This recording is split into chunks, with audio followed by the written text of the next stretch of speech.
Hi, welcome to Ely Moore Talk Show, and today we have a very special guest, Jessica Lamb.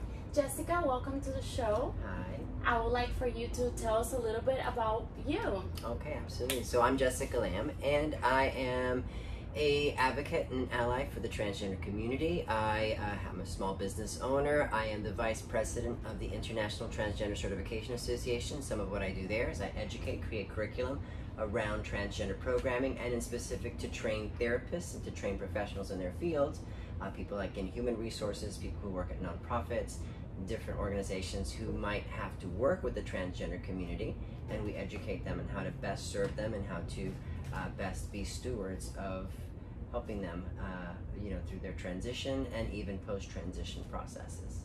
That is great. How do you feel these programs are helping the community? Well, these programs, the trainings, what you mean? Yeah. So yes. the trainings that we offer, I think in everything, it's about education. We hear so much about bullying and about people discriminating. These things, discrimination, bullying, these all come from a place of fear, a place of misunderstanding, a place of not knowing how this might affect you. So when there's a misunderstanding about something, there's usually a feeling of wanting to push it away or not deal with it. And so by offering education around transgender topics and about the transgender person, it demystifies the whole experience for that person. It helps them see them in a different way. When we get to experience life, or when we get to learn life about others, it affects us. Most of us, for example, would have no clue what's going on in Africa right now. Right. But if somebody educated us and told us, we might be compelled to want to offer support, help, sympathy, empathy. So always, these trainings are beneficial because it's about sharing knowledge and about letting people understand what these different walks of life and experiences are like. Thank you. Yes, I feel like it's very important to educate people because we are all ignorant at some point in some areas. We don't know it all. Even you are an expert in certain areas, I'm an expert in certain areas, and we learn if you put me every day. in a Jewish home, I would have no idea of their customs because I was raised in a Christian home. So Exactly. it's exactly like that. But it's about respecting people's belief systems, respecting who they are. Just because we don't agree with who their lifestyle or what they believe in doesn't necessarily mean that we need to treat them poorly. So it means that we should do better to open our hearts up to see the world what it is, because it's multicolored. Definitely. And the fact that people can ask a question and get educated in something, it makes us better because it's not just growing knowledge, but it's also living in a community with other people and understanding each other's needs. And instead of criticizing something that we don't even know about, it's more like, let me ask you a question. What is this and how does this work? And so I'm glad that you're here today with me so that you can help me to educate people. I mean, the LGBT community, it's huge. There's so much information, so much things to learn, and you have been an advocate for many years, and I'm glad that you're doing that because in a way you are the voice for those people who are not brave enough to come out there and say, well, this is what I want, this is who I am, and you don't need to treat me differently. Yeah. So I'm glad you're doing a great job. Well, I have a dear friend who likes to say that we all stand on the shoulders of the people that come before us. So I like that. It's really great, because we are here today. The evolution of man, of humankind, is here because of what's happened before. Yes, I'm transgender. I was born with a designation at birth as male. I was not raised to become female. This was something I always thought. But the really interesting thing, about life is that we are who we are, and we're unique, we're special. There's a reason why we're special. I mean, if we were to clone me and put a different little me here, you wouldn't get a girl, you'd get a boy. If I cloned you, we wouldn't get another Ely. We would get somebody that looks like you, but it's not you, which goes to say that we're all special, we're all unique, we all have our own experiences to share, and so what really makes us normal is that we're all different. That's true, and that's the beauty and the uniqueness of all of us. So when you were a child, when did you first start noticing that something was just not the way that people were treating you? Like you felt maybe different, you felt like your beliefs or your feelings felt different than what society pretty much wants to be. I was born, you know, at the end of the 60s there, and I was raised mostly in the 70s, 80s, and 90s. And the world at that point really didn't have a clue as to what transgender really is a term that's really less than 10 years old. We used the term transgender in the 1990s very loosely. It was written in a book somewhere, but it wasn't used to describe this community. Growing up, the two terms that we knew about people who did not conform to the gender identity of their designated birth, gender at birth, was either transsexual or transvestite. Transvestite's the first term that we use to pathologize this experience of somebody who dresses in clothes opposite of their gender. And this was created by, this was actually a word that was created from Magnus Hirschfeld back in 1876, in the late 19th century, essentially. And then in the early 20th century, we had our first gender reassignment surgery, and it was Dora R. of Germany, Dora. And that's when we used the term transsexual, finding trans as a means of, getting someplace, and sexual being changing sex. So changing from one sex to another, transsexual. So we had that. So transvestite, transsexual, these were the terms that we learned. They're fairly recent. If you think about it, that's 100 years old worth terminology. Terms that used to be used before that, thousands of years ago, we had in the Native American cultures, we called them the Berdache, which were very special people celebrated by their culture as individuals who experienced life in both genders. There's also the Hydra, like in India and the East, in the Eastern Asia part, and these were people that were not a male or female, but a third sex. So there was that, and then the modern term intersex comes from a place called hermaphrodites. Now here's a fun little fact. So every February 14th we celebrate what? Valentine's. And what character on Valentine's Day sort of signifies Valentine's? We have Santa Claus for Christmas, we've got the Easter Bunny for Easter, and Valentine's we have? Cupid. Cupid. We have Cupid. Is Cupid a boy or a girl? Huh. Very interesting. Is it a boy or a girl? So, and this is when I say we learn something new every day. So Cupid is actually the child of Hermes and Aphrodite. These were Greek gods, and so this was a child that had no gender. So being Hermes and Aphrodite's child, it was a hermaphrodite. Okay. So so go figure. We celebrate Valentine's Day with a transgender character. And how many of you did you know that? So hermaphrodite was also a term that we would use for somebody who had ambiguous genitalia, who did not conform to either gender. And so these were some of the terminologies that we used thousands of years ago. And there's also in Hawaii, there's another one there. I forget what they're called, but they're celebrated a culture. Now, it's interesting that thousands of years ago, it was celebrated for somebody who was diverse in gender. People would see these individuals as very evolved individuals, experiencing gender in different ways than we normally would. And clearly, if somebody's experiencing gender in different ways, that must mean they've got something to share. There might be something there that's important. So really it was modern European, when religion and when things became a little more conservative into the 18th, 19th, and 20th centuries, we start to see more of a push against these individuals.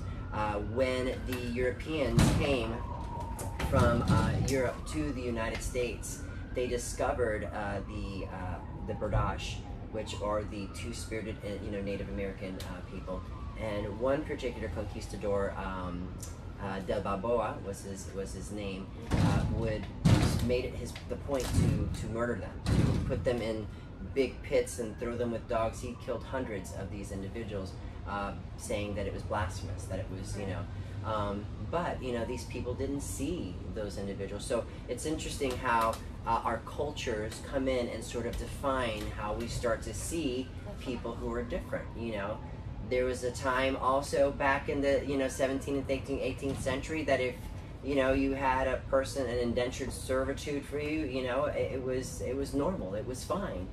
No, it was not fine. Right. But people are people, right? People are people. Why should it be? You and I should get along. So, right? That's a song from Depeche Mode. But so it's just interesting how over now into the 20th and 21st. Now coming into the 21st century, now we've got the term transgender. It's an umbrella term. Transgender has transsexual, has transvestite. Transvestite, incidentally, is a cross-dresser, somebody who would wear clothing of the opposite sex. A lot of times somebody who identifies as a transvestite, they don't desire to have any surgeries or hormones to transition. For them, it's all about gender expression. The most common thing that I find, especially in the more conservative cultures, is that they confuse sexual orientation, who I'm attracted to, with gender identity. So and it's totally different. It's not. It is related, but it's not related. It's not related not. In the slightest. For example, if tomorrow you woke up and there was a penis between your legs, I'd be very curious, right? So, but would that change who you're attracted to? Right. It doesn't change. So think about it yourself. Tomorrow you wake up, your body is not yours. You're in the body of an opposite sex person. Does your brain change? Does your heart change who you're attracted to? No, it does not. So if we can learn to separate, who I'm attracted to with my gender identity, it helps us maybe understand a little bit better. I identify as a lesbian woman. When I was living what you thought was a heterosexual man, in my brain, if you were to ask me what I was thinking, I thought I was a woman. And if I was with a partner, I thought that I was a woman with a partner. Now, because I was afraid, 70s and 80s, we didn't have, Oprah or, any of these, popular TV shows that tell us, oh, this is a transgender person. There was no Caitlyn Jenner back. Before Caitlyn, there was Jessica. Before Jessica, there was Renee Richards. There was Tula from the 1980s. There was also Christine Jorgensen, one of the most popular. Certainly not the first person to have gender reassignment surgery. And there was also the Elby, which they made a beautiful movie about this woman. She was among the first people to have a sex change operation. The Danish Girl, excellent movie if you have an opportunity to see it. It's a really good movie. And in particular, it deals with this person's significant other and how that person supported her partner through their transition. And again, through a time in our history where it was just completely foreign because of Western culture. And it was one of those things that she had to find within herself, that love for this individual. So, but yeah, it's been a challenge. It's been something really moving forward. For me, it was not easy growing up during the time that I did, especially here in South Florida in the 1980s when I had Anita Bryant, who was a really big up-and-comer here, who was absolutely vehemently against the homosexual community, and in particular, it was a very dangerous time for somebody to come out as gay or even transgender. So I was in the closet for a very long time, but there was always something inside me eating away. If you can think about it like an old VCR player, where you hit play and it's like this movie reel that just keeps playing over and over in your head. It was this just obsessive thought: I'm a girl, I'm a girl, I'm a girl. It doesn't go away. I draw the parallel with like being an alcoholic. Now I'm not an alcoholic, but it's a similar experience that, until the alcoholic can admit to themselves, I'm an alcoholic, they can't really, deal with life in the best way possible. So because always that bottle is going to come before life, before anything else. So until you really deal with that part head on, it's still going to be something that's going to control your life. And so that thought process in my head was controlling my life. Until now, I don't think about it anymore. Why? Because I'm living in the gender identity that is authentic to who I feel I've always been. So, am I embarrassed that I was a boy? Do I think that this person is dead and doesn't exist anymore? No, essentially, I was a man who became a woman. I am particularly proud of the fact that I was, because I'm a father and I have 2 children. I went to school, I was a disc jockey, I did a lot of things, I was a successful person. And to negate that those things happened in my life is really silly of me to do. Now, I know a lot of transgender individuals will say to you that that person is dead to me. That person I used to be is dead to me. That person doesn't exist. That person was never really me. That's part of their journey. You have to just respect where a person is in their journey. I've reached a part in my journey where I have, and I call it a marriage, this marriage of who I used to be and who I am, because the person sitting in front of you here is because at some point in time I had the courage to live my authentic self. And I think that rings true for a lot of people, whether you're transgender or not. This fundamental question of who am I? We all ask this about ourselves. Doesn't matter where you were born. If you were born on some deserted island somewhere with no parents, your parents left you there, or they died on a ship, you know, at some point in time, let's say you were raised by wolves like Mowgli, at some point you ask yourself, am I a wolf? Why? Who am I? What is my purpose here? What do I live? And really the power of coming into that for yourself is very, very powerful. Who am I? When you're able to answer that, it makes you a better human being. Or at least a more focused human being. So, absolutely, absolutely. And I love the way that you explain it, because sometimes terminology get people confused, and the way that you explain it, it's pretty much what it is who I am, how I feel. But then if you close your eyes and you open your eyes, you realize that you're inside of a body that is not you. And if there is something that I would like the audience to remember, is that this is not something like, I want a new pair of shoes and a different hair color. Although a lot of transgender people do want new pairs of shoes. Me too, me too. But it's something, it's more like, this is my persona, this is who I am inside, and I would like the world to see me the way I feel. And that, I think that's the tricky part about understanding what they go through. So tell me a little more of what was the process as far as when you realized, when you started, well, you always knew, but when you decided that maybe I should just be me because I want to be happy. Because yes, this man, it's part of who you are. And I'm glad you say it that way, because even though we have to respect each other's beliefs and understanding and the way that we cope with things, this is part of you. In your life in the past, it's like when I was a child or when I was a teenager. That is part of who I am today. It's just that I'm not, obviously not a teenager anymore. Yeah, we all come from some place. We all come from somewhere. And some of us don't come from great places, yet we become great people in spite of these obstacles that are in our lives. You know, for me, of course, it was this thought process since I was maybe 2 or 3 years old. I was raised by Cuban parents in a very conservative home. It was not something that was told to me. It was not anything that was even a seed of a planning. I went to church on Sundays. You know, I was raised as your typical, you know, Latin boy, with heavy responsibility on my shoulder because I was the oldest, and being the oldest, I had to care for my younger siblings, and it was hard when in the back of my mind there was this thought process that was going on in my life. And so having grown up in the 70s and 80s now, I think it's important for people to find role models. I've come to discover that, you know, I myself have become a role model for some trans individuals I'm going through. You know, thank you. You know, I don't always see myself that way because I struggle just like everybody else.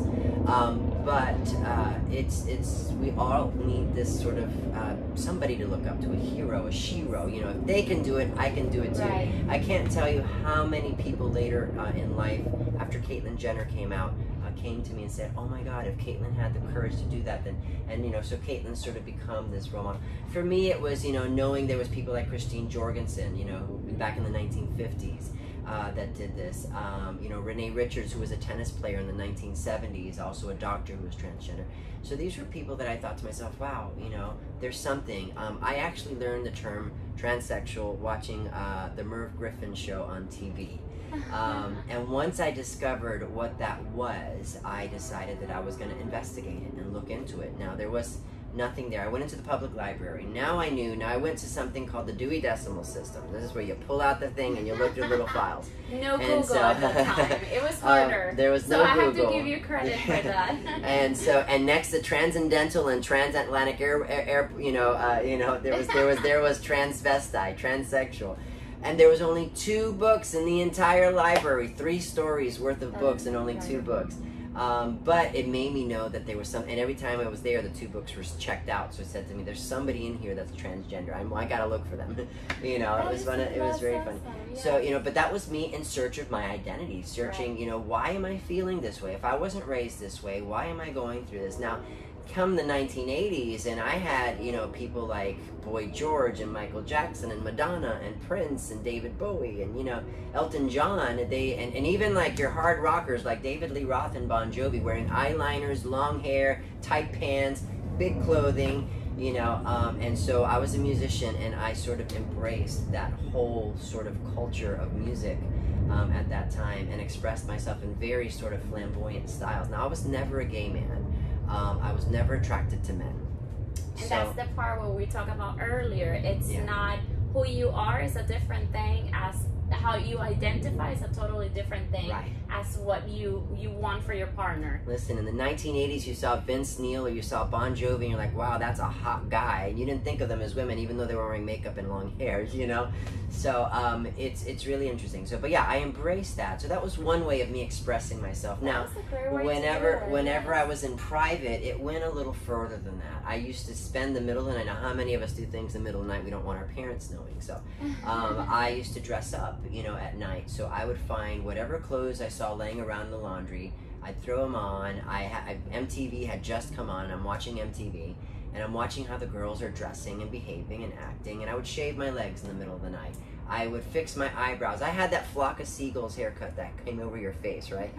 And what's funny is that, you know, I used to wear that all over my face. You know, my hair would be all over my face, and people would say, "You can't see anything." I can see perfectly fine. The only reason I was doing that is that underneath that, you would notice that my eyes were perfectly arched. Now, I was hiding the fact that I used to, you know, do my eyebrows by hiding my hair over my eyebrows a lot of times.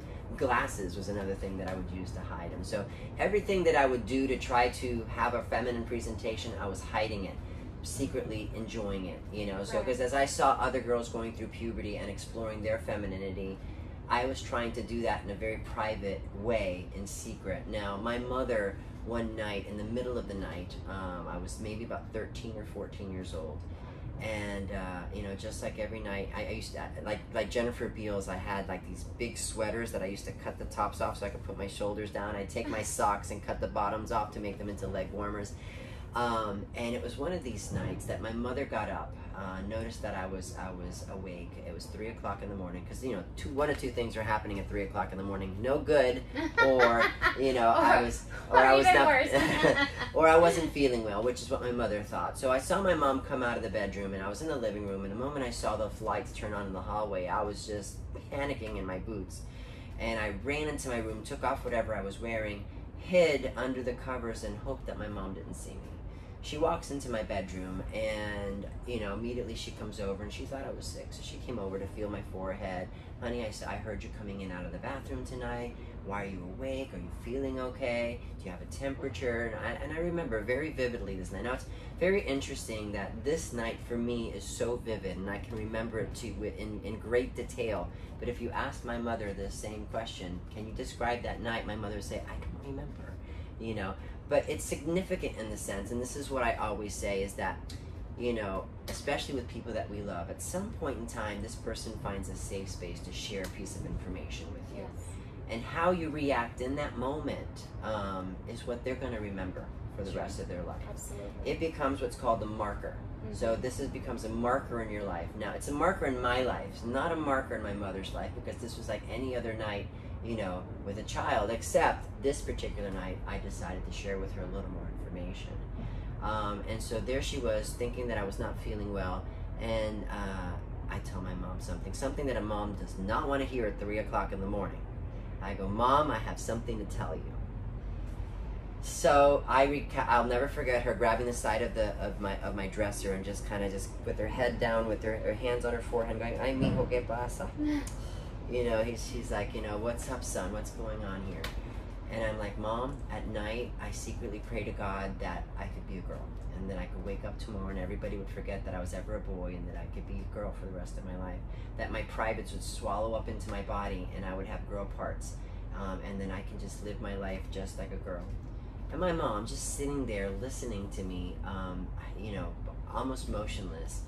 I'm here sharing this information to her. And then she says to me something that I'll never forget. She says to me, well, I had a son and not a daughter. And those thoughts are wrong. Those thoughts are not something you should be thinking about. Those are thoughts that are going to get you hurt, that are going to get people bullying you. And you need to stop to think about those things. And maybe you should cut your hair. Because I was a musician, I had long hair. Maybe you should cut your hair. Maybe you should date more girls. Sure, Mom, I'm a lesbian. That wasn't going to really help me. But that's fine, Mom. That's fine. You know, but in other words, what she was trying to do in that moment in time was try to get me to fit into what she considered was the stereotype of a male figure. Right.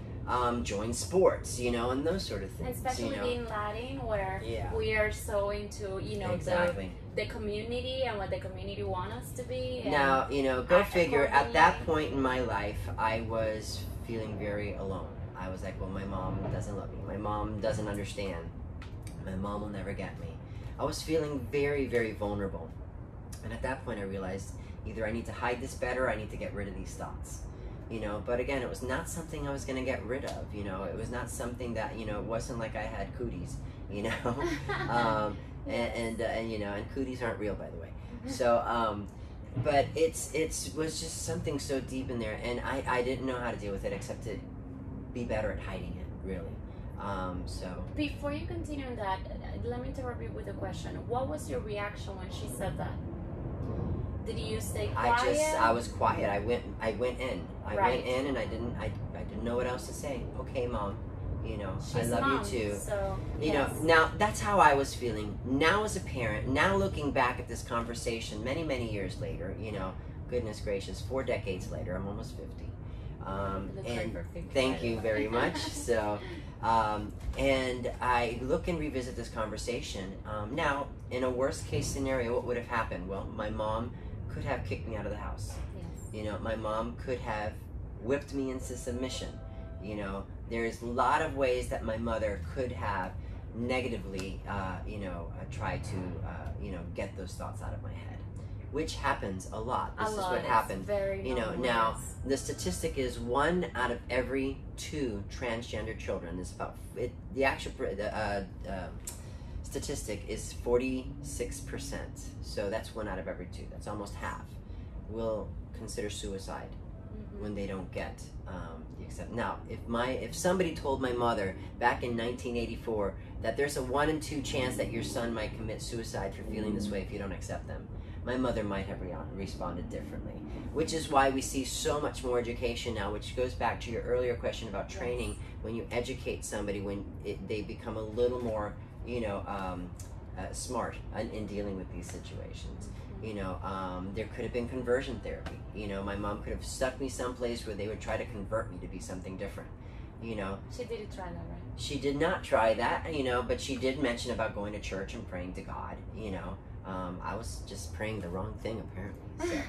But honestly, you know, and that's another topic, and I can touch that in a second here. But you know, about religion and about how that comes into play in this whole scenario. But to go back to this conversation with my mother, I put myself in my mother's situation to see what was my mother actually feeling when I said this to her. She wasn't prepared. You know, we raise our kids to be a certain way, and when they say something different, that really goes against us, you know? It's like, I raised you, I should know better, right. Not you know? Plus, you say you share a little bit, and then it was more like, blah. Yeah. She was probably like... There's 2 letters in the alphabet that we never want our children to use together, and that's N and O, and that's no. Because the moment they say no, there's nothing you can do about it. Yes. You can only hope that you did as best as you could to raise them to know better. All you can do is convince them. But, you know, once somebody says no, you know, that's the thing. The only thing you've got control over is you. You've got no control over anything that's outside of you. You know, I have no control over how my mom was going to respond to me that night. My mom had no control over what I was thinking in that moment. My mom responded in the best way she knew possible. And that was to try to, she put on her mama bear outfit and said, people are going to believe people. And so based on her way to protect you. Based on her understanding of the world, this is what she recommended I do. You know, and she couldn't understand that. You know, flash forward, 10 years later when I come out to my mom at the age of 25, Mom, this is really happening. You know, remember, I told you I was feeling this way, but I thought you stopped thinking about those things because I became a Christian minister. and I was ordained in a church, and she thought that, you know, and I was married and I had 2 children, and she thought that that was something that I finally went away. You know, I used to cross-dress with my ex-wife, and she would tell my ex-wife, you know, don't let your husband cross-dress, you know. But when I told her at the age of 25, you know, she was devastated.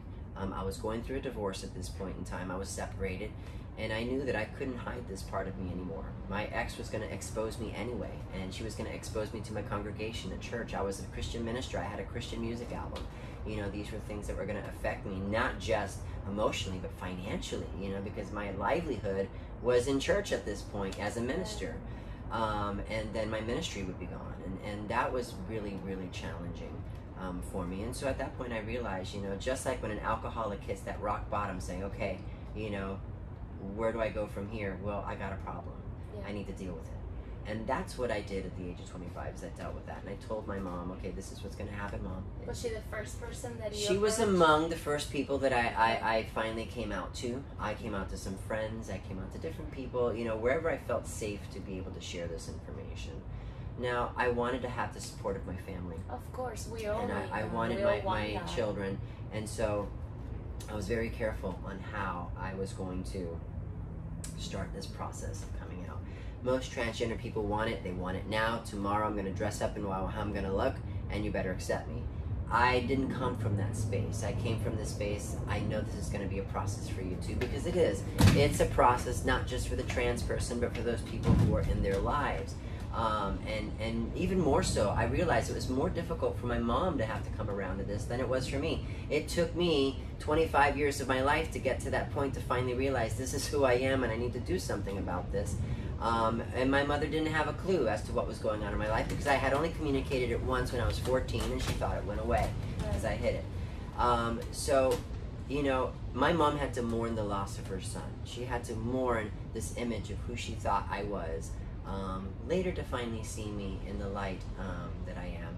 And, you know, I've done several television programs. I've been on Larry King and Ricky Lake and several Spanish TV programs as well. And through my advocacy and through my work working with this community, my mom has found a sense of pride. So she may have lost her son, but in his place, she found a better child, and one that was more grounded, one that whose children is proud of her, and who has followed her in that journey. Interestingly enough, my father was one of my allies that I didn't realize was one of my allies. So, well, now, I came out to my mom when I was 14. So my mom told my father at that point, you know, our son said this to me, and I just want you to know. And so my mom and my dad had good communication, and, you know, maybe a couple weeks later, maybe a couple months later, I couldn't tell you exactly, but I remember exactly how it happened. My father came to me with a magazine article. Back then, Ann Landers used to have a column, and this was a place where you would write a letter to this person at a periodical, and they would write back a response letting you know the answer to your question, you know? And so there was a article in the paper, apparently, to Ann Landers about this paramedic who was on the job, who was at an accident site and had to basically undress a person, had to cut open their clothing to treat the patient. And after he cut open the clothing, this person, who was male identified, was wearing a bra and women's panties. And so in this article, you know, this paramedic was asking Ann Landers, what is this? I didn't know how to deal with it, or if this person was normal or crazy or what. And so, of course, you know, in the article, Ann Landers, you know, responds back, this person is probably a transvestite, blah, blah, blah, and talk about terminology, you know. They might do this for sexual pleasure. They may do this as a gender identity sort of situation. So just a very clinical sort of answer. My dad hands me this letter. I'm reading this letter in front of my father, and he's watching my expressions, and I'm reading the moment it says, you know, women's panties, and I'm like, oh boy, you know, and I'm like a punk here at 14 or 15 years old, and I just throw the article back in his lap, and I'm like, okay, Dad, so what? You know, and my dad says to me, I know.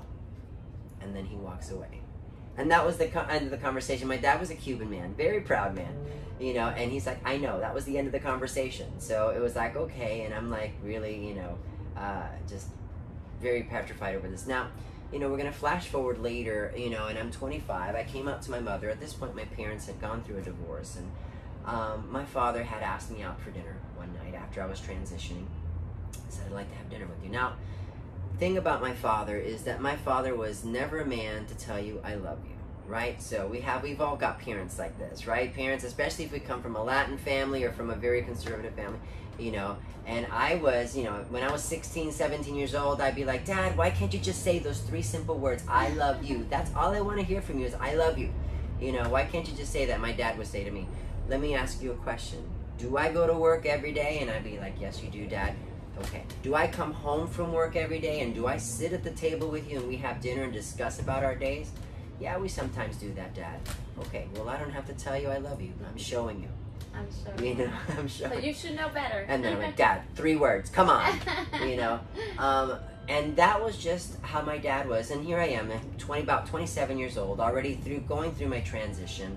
I've got my 2 boys. I'm already getting divorced, and I'm now living my life as a woman. And my dad walks up to me and says, let's have some dinner.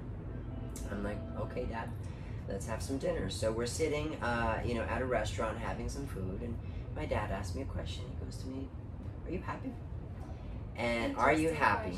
And I'm like a punk at 25 years old still. I'm like, Dad, sometimes I'm happy. It just depends what side of the bed I wake up tonight on. But, you know, having realized in that moment that I was being a punk to my father at 25, 26 years old, I basically said, but Dad, I think what you're asking me is if I have peace in my life with the decisions that I've made. And yes, I do. I have peace in my life. I was something. And before I could even explain it, my father stopped me. He goes, just like the I know, right? Dad. He's like, I want you to know I love you and I'm proud of you. And it took a great deal of balls, even if you're not going to have them, to do what you're going to do. That you know, so and nice. And in that moment, you know, and later in life, now I lost my father 10 years ago. You know, this was, you know, I find out at my father's funeral from my mother that my dad was the one who was there for her through this process. As she was mourning the loss of her son, my dad came and says, but our son is still here, even though he doesn't look the way we thought he would look like. Here's our child. Yeah. We should love our child anyway. And my mother was telling me this, and you know, and that night, you know, I also met a woman. Now, my dad was a feeder driver for UPS, and he worked there for, goodness gracious, almost 3 decades, and retired from UPS. And there was a woman there at his funeral that walked up to me and says, "You're the oldest, aren't you?" And now, if I knew what a lesbian looked like, she was probably a lesbian. But she walks up to me and says, "You know, you're the oldest of a Chino." The Chino is what they call my father. And I'm like, you know, yes, I am the oldest. And she says to me, you know, I've known your father for over 20 years. I'm so jealous he got the feeder driver and I couldn't get it. But he used to talk to me about you all the time. And he used to tell me that after he got divorced and he started dating, that he made sure that the women he dated were going to be okay with you. And I want you to know that your father was proud of you. That is so amazing. It was amazing. And that's in the moment I realized, wow, you know, you don't realize the people who are really the allies in your life. My father was a quiet man. He wasn't always a man of words. But it was really powerful for me at his funeral to realize how much of an ally he was, you know, for me, and how proud he really was of everything that I've done. That is, wow, that is very powerful. I mean, to know that we are loved regardless, it's very important. Yeah. Because, you know, we are who we are, but we all need support and love from each other. I mean, we can get lonely and we isolate and we cope the best we can, but at the end of the day, we are a community. I mean, we don't have to agree, but we can agree to disagree if that's our choice, but still be respectful and loving. And even though you tell somebody I love you unconditionally, yeah, and then you put it to the test. Yes, exactly. You know, and that's how it usually works. Exactly. But you know, if I could be different, then I would. You know, could I live my life as a man? Sure, maybe I could try. Mm-hmm. I'd be miserable, and if I didn't have good self-esteem, I'd probably kill myself. And this is what happens: 37% of transgender individuals will commit suicide. That's almost 40% people. That's too many people. That's too many people. You know, and it's senseless. You know why? You know, like I said earlier, really what makes us the same is that we're both different. What makes us different is what makes us special. And what makes us, we each have something that we can contribute to this world. This is what the Native American cultures, you know, and some of these other cultures would look at the transgender community and say, these are special people. Why? Because they're experiencing life different than we would. Yes. you know, and their struggle is a little more real because their bodies are betraying them, you know. And so it's really something that's very important, you know, to understand. If we can empathize with what somebody is going through, you know, put yourself in their situation. What if you woke up tomorrow and everything you knew about yourself, people said wasn't true? And that's exactly how it feels like, yes. And, you know, I like to say that love and healthy relationships start within ourselves. And so, like she's saying, if you don't love yourself the way you are, if you don't accept it and respect it, and try to make other people do the same, then how are you able to have a healthy relationship with somebody else? And this is not just couple love relationship. This is anything, parents, kids, co-workers. So what you did was very brave. Thank you. And I'm glad that you did, because you are a beautiful person inside and out. Appreciate that. And to be able to come out as who you are and not having to hide, it's powerful. It's a lot of work. Well, more powerful, you know. A lot of people, I mean, I'm fortunate in the sense that some people don't, and the term is clocking, you know. This is realizing that somebody is probably not what they appear to be. You know, most people don't realize that I'm a transgender individual. And I could be very quiet about it. I could be what's called stealth, where I just live my life as a woman and I don't tell anybody. Right. And it's not like something I walk up to somebody and say, I'm Jessica, I'm transgender. That's not the first thing out of my mouth. Right. But, you know, I mean, which is why I do this education pieces, which is why I put myself out there. Again, you know, to know that there are other people that are living this experience is an inspiration for other people who are struggling through it. Absolutely. You know, and I realize that there's a power behind that. And so I, you know, so I'm proud of the person I am and the struggles, because it took where I was to get where I am today, and I don't think I'm a half-bad person today. You know, my son said something quite eloquent many years ago on the Larry King show, because they asked him, you know, the producers on the show asked him, you know, well, you lost your father, you know, what was it like to lose this father figure? And my son said to the producers, well, I may have lost a father, but in his place I got a better parent. Wow, that is amazing. So you got their support since the beginning? Well, and the first thing is that I wanted to be honest with him. So the most important thing for my children was that I was honest. I mean, listen, if you were married for 50 years and you were cheating on your spouse for 20 of those years, your kids are going to be pissed at you. Why? Because you betrayed them. You lied to them. You lied to your spouse. You know, you were living a lie. I didn't want to live this lie to my children. So it's not that I explained to them in full detail what this meant. Of course, but and they were young at that time. They were young. They were up 5 or 6 years old. And I explained to them, listen, people are different, you know, and there's people who are black, there's people who are white, there's people who are fat, there's people who are skinny, there's people with long hair, with short hair, people who think they have girl brains, people who think they have boy brains. Well, I think I've got a girl brain. And just because I feel like I'm a girl and people might call me she, I like it. So don't feel bad if they do. You don't have to correct them. But no matter what, I'll always be your father and I'll always love you. That honesty for them was priceless in that moment, because the only thing they really wanted to know was that I would love them, that I would still be there for them. And that's what really matters. You know, taking transgender out of the equation, let's just say that I was horribly disfigured. Let's say I was in some fire somewhere. Maybe I lost a limb, you know, and my body doesn't look the way people would think it was. I like that analogy. You know, would that mean I'm less of a person? Would that mean that I'm not still capable of loving you or being a part of your life or wanting to have your love or wanting to have you, you know, your love as well? Of course I would. I'm human. So this here doesn't matter whether I've got a limb or I don't have a limb or whether my face is disfigured or not. Really, it's the human side of me that wants to connect with you. And that's the most important thing, really, you know. So what? I'm transgender, big deal, you know. I'm human, I'm a person too. And I need the rights that you do too, because right now there are no rights protecting the transgender person. The transgender person could lose their job because of transgender. What happens if you lose your job? You lose your home. And what if you were a parent?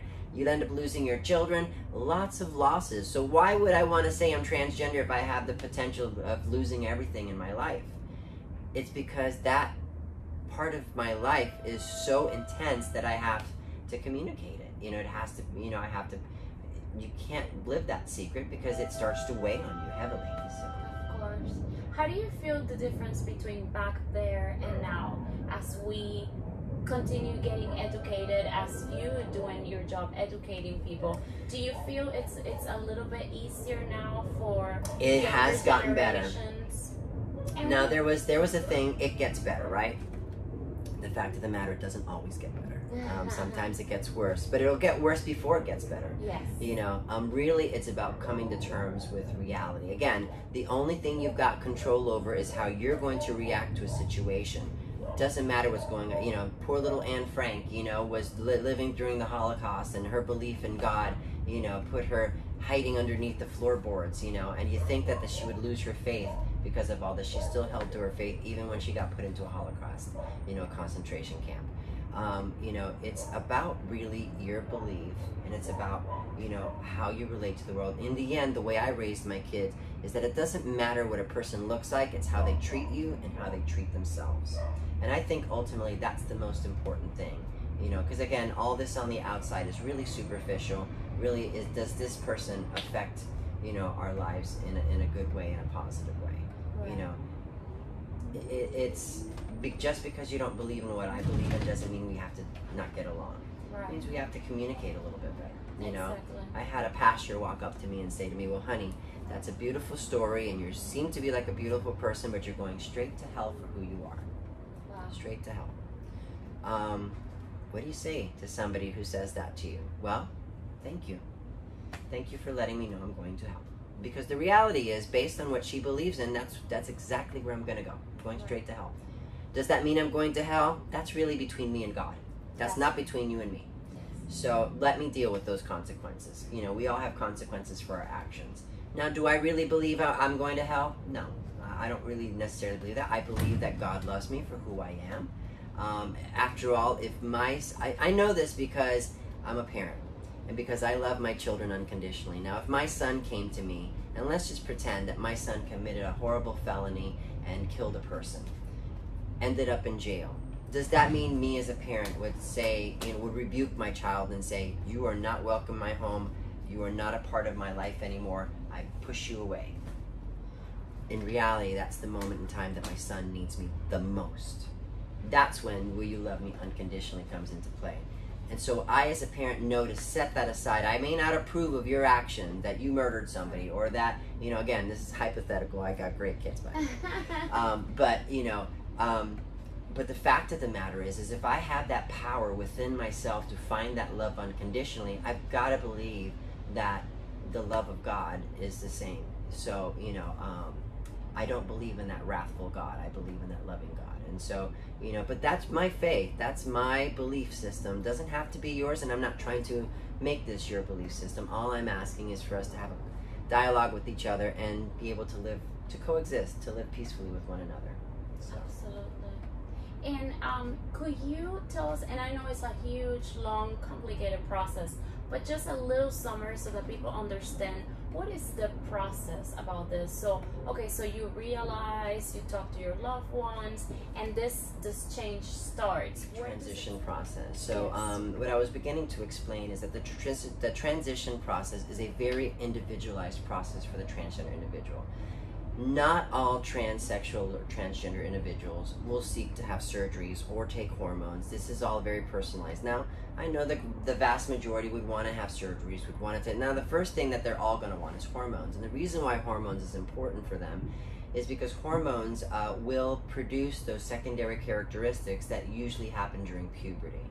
Now, what happens is for the male to female individual, so if they're taking estrogen hormones, what ends up happening is they'll develop breast, they'll develop softer skin, the hair becomes finer. That doesn't mean, though, that their beards will fall off. That doesn't mean that if they have receding hairlines that the hair will grow back. It will diminish the hair loss at that point, but it won't regrow hair. So at this point, again, these are all things that happen during puberty. Anything that happens during puberty is irreversible. These are secondary characteristics that develop during puberty, whether it is, you know, those Adam's apples, or whether it's the height or the musculature.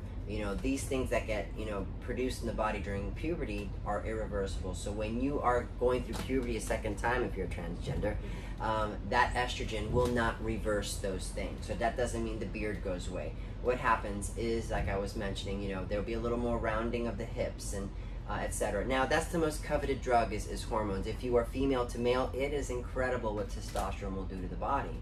Because at that point, for this woman becoming a man, their skin will get a little more coarse. The hair becomes thicker. In some cases, they start losing hair, if they have male pattern baldness in their families.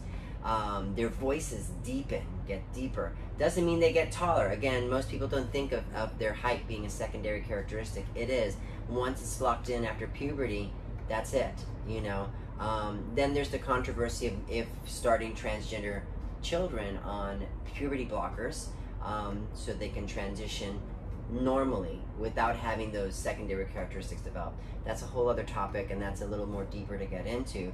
But that'll be a second interview. That could be a second interview. Yes. So children, who come out as transgender. Because in the end, if you would have asked me at 5 years old, and I knew that I had the love and acceptance of my parents, I probably would have said at 5 years old that reality. And it would be a different. The reality is that was not my life, and there's a reason I had the life that I had and the way I lived it. It was part of my journey. We all have our own journeys to life, and if I wouldn't have had that journey, I wouldn't have 2 wonderful children. I wouldn't have a granddaughter that I'm raising now. So I've had a wonderful life, and I'm happy with what I've been able to accomplish and who I've become. So the hormones is the first thing that the transgender person will use, and you get hormones through a doctor. Now, a lot of them are going to try to do it on their own. It's very dangerous to do hormones on your own because our bodies are different. Just because X amount of milligrams work for me doesn't mean that X amount of milligrams will work for you. Our bodies are built differently. Just like we established earlier, we're different. If I cloned you, you'd be another you. It wouldn't be you anymore. It'd be somebody else. So these are things that are just sort of coded into our DNA, and so that's why you need a specialist or a doctor to really help you through this process. So hormones is usually the first thing. A lot of times after hormones, they're happy and they leave it there. Some people would desire more surgeries. So for the female to male, it's about removing what they call like tumors on their body, Right. So, and we don't call it a mastectomy, we call it, chest reconstruction. Mm-hmm. And so removing this a lot of times, a lot of the goal for a lot of trans men is to be able to pull off their shirts and to pee standing up. So, those are the 2 goals for the trans man, typically speaking. Now, to construct a penis out of nothing, essentially, is very difficult. They don't get a functioning penis. It's very expensive. They can get something that might look attractive, but they would still have to depend on levers and pumps and things of that nature in order just to have it. But for some trans men, that's not the most important thing. For them, just having a chest, the look, and it's incredible what testosterone does because they get full beards. It's crazy. Just how powerful that testosterone is, and then for the female hormones, for the trans woman, there's also the surgeries, you get very pretty vaginas, for them because it's taking away. Now, let's just say I decided to change my mind and become a man. Now I have had surgery, so I've had the bottom surgery done. I can't grow it back, guys, so it's gone. So that is something that's irreversible. So and that's before like the mental health part, it's important. This is where the mental health part comes into play. Mm-hmm. There's a liability that's involved. Now, hormones to some degree is reversible. In some case, like I said, if they start to develop, in my case, when I developed breasts, if I stop taking hormones, those breasts do not go away. Those are already developed. So once something is developed, you can't undo that. For the trans man, once they've got themselves a beard and they stop taking the hormones, doesn't mean the beard goes away. It's still there. Right. They're going to have to take away with laser, electrolysis, whatever it is. So to some degree, they become what's considered a trans person going back. Right. So the terminology we use these days is detransitioning, and there's quite a few people at this point. When I was growing up, it was a very, very small population. The more we become educated on this, and the more popular it's become to become transgender, we start to see this population of individuals increase. So you might see people who decide to detransition more and more. Hormones is reversible, so But once you've had, any surgeries internally, those are irreversible. And so before we get to the point of surgeries, we want to make sure that this is something that's really true. People ask me, do you regret having the surgery? There's lots of things in my life I regret. But what's the point in regretting things, because once it's happened, you can't do anything about it. You can just take that and move forward with that. I don't really regret it. There's moments and times that I did. There was one time I was dating a woman. Now, when I went to go have my surgery, the doctor said to me, okay, you realize that this is irreversible and you'll never be able to have children again. Would you want to save some sperm for a future egg, for you to have children, your own biological children? And at that point, I had 2 children.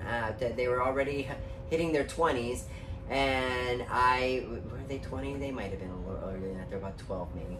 But I said, I have 2 kids, and I believe in adoption. So if I really want a kid, I can adopt a child. Or I'll be a grandparent. I don't know. I was in my 30s. And I hadn't considered, I was like, okay, it's fine, and I signed a waiver. Now, flash forward maybe 10 years after, was it almost 10, maybe 7 years after my surgery, I was dating somebody at the time. And at that point in time also, lesbians did not have the right to get married, let alone to adopt a child. So it was very, very difficult to be somebody, whose sexual orientation was with same-sex partnerships. And she said to me, my partner at the time says, I would have loved to have a family with you, and if you would have still had sperm, I would have had your child, and we wouldn't have any issues trying to have a child of our own. And I was like, oh my God, I hadn't even considered what a partner might think about me not saving anything.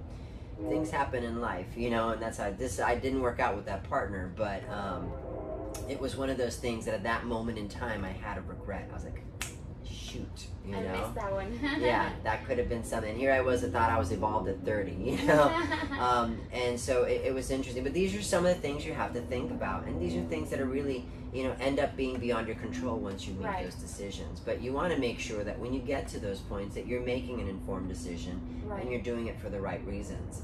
And this is why information is so powerful. Absolutely. It's the key for everything to just flow. Absolutely. And not that it's a mistake or not, it's just an option that some people don't know. And in your case, you just didn't think it was for you. I could have saved sperm, and in the end, they wouldn't have been viable. Who knows? There could have been all kinds of other factors. These are things, why regret something, So before you get to the point, to realize that for every action, there is a consequence to that action. And realizing that, whatever the consequences may be, once you've taken that action, you've got to accept those consequences for what they are and do your best at moving forward from that. Absolutely. When you went to get therapy, because obviously it's a requirement and it's pretty much to help you to make sure that you're making the right decision, what is the turn?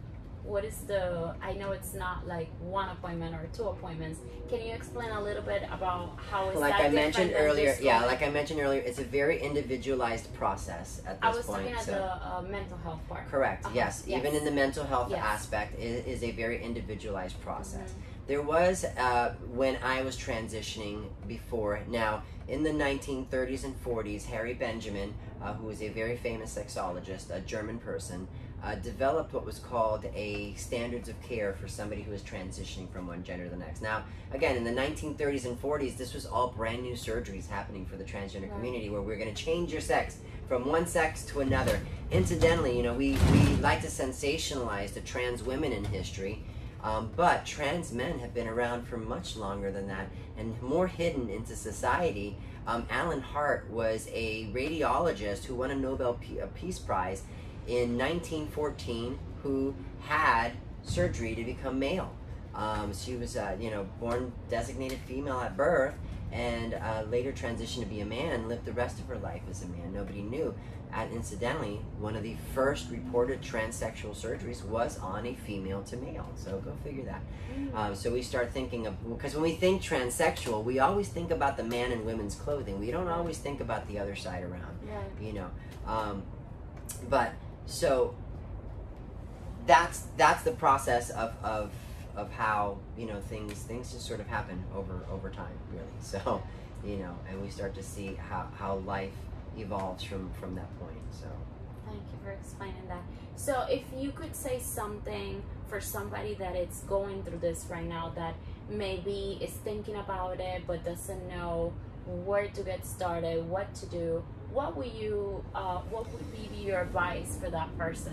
So I do these trainings at high schools. I do these trainings middle schools, different colleges, and I was at a particular middle school this one time, and I was basically sharing transsexuals and transgender and drag kings and drag queens and everything that there was, and it's just explaining about all these possibilities within the community and about different coming out stories, etc. Sharing a beautiful presentation. I had this one young person, probably about 14 years old, walk up to me. She was identifying as a lesbian at the time, and walked up to me and said, "Jessica, you have such a beautiful, story, and I love what you had to say about things, and I want you to know that, people here in my school think that I'm a lesbian, and everybody kind of knows me as a lesbian. And I come from a Latin family too, and when I came out to my mom and dad that I was a lesbian, they kicked me out of my house. And now I'm living with my abuela and my grandmother. And my grandmother loves me, because I'm her little girl, But what she doesn't know, and what my girlfriend doesn't know, is that I'm not just a little girl. I feel like I'm a boy inside. And so it's more than that. So I'm attracted to girls, but I'm attracted to girls thinking that I'm a boy. But I can't tell anybody, because if I do, I already lost my mom and dad because I came out as gay. And if I come out to my abuela, who I'm her like niña bellita, she would be devastated, and I would lose my home, and I would have nowhere to live. And my girlfriend would not like me because my girlfriend likes girls and not boys. And what do you tell a 14-year-old kid that by living your authentic self, you're going to lose everything that you hold valuable in your life right now? What do you tell them? It gets better, because the reality is, in this person's life, it's not going to get better right away. Yes. So what I will say is that you're beautiful and perfect just the way you are. What I encouraged her to do is to go in front of the mirror every day and take a look at that reflection looking back. Now, I know you don't like that person that's looking back at you right now. That body betrays what your mind is thinking. But what about that reflection in that mirror makes you like yourself? Is it your haircut today? Is it your eyes? Can you see your soul in that mirror and know who you're going to be one day? Find that strength and take it one day at a time. And as you find that strength, you find the people who are going to support you. Yes. You find, someone who's going to be by your side. And if they're not going to love you, they're not going to love you. But that means that there's an opportunity for someone else to love you. Because when you come into yourself, once you know who you are, that's like putting on a superhero costume.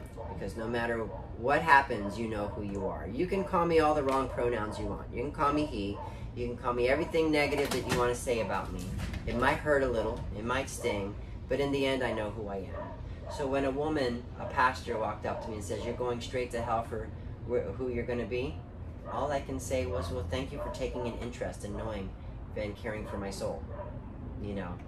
And really it was about creating dialogue and finding the strength.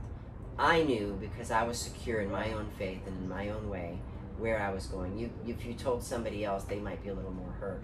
But it's just like I'm saying, when you figure out that question, that existential question, who am I? That's the superpower in life that you're going to live with. So it's okay to be who you are, just as you are, exactly as you are now. Because who you are now is going to change tomorrow. So that's how it is. Beautiful. Thank you. Is that what you're wearing? So Superwoman? I have a little it's Superman, Supergirl thing. My oldest son got this for me for Christmas many years ago. Because he thinks that I'm a super person. So that is awesome. That is beautiful. Yeah. Well, if there's anything else that you would like to add to tell our audience, this will be the time to wrap up. Yeah. But I thank you so much for the opportunity. Even as a relationship counselor and a certified sexologist, to me it's mesmerized to hear this type of stories and know that there are real people out there that are brave enough to not only make it for them, but to help other people to take the courage to live the life they want, to be happy, and also help others to become their best that they can be, regardless of what they decide to do. So I appreciate so much for your time. Thank you for letting me share my story. Thank you. And there will be more interviews with Jessica Lam in the future because, like I said, there's so much to talk about and so little time in an interview. But thank you for watching and stay tuned for next time.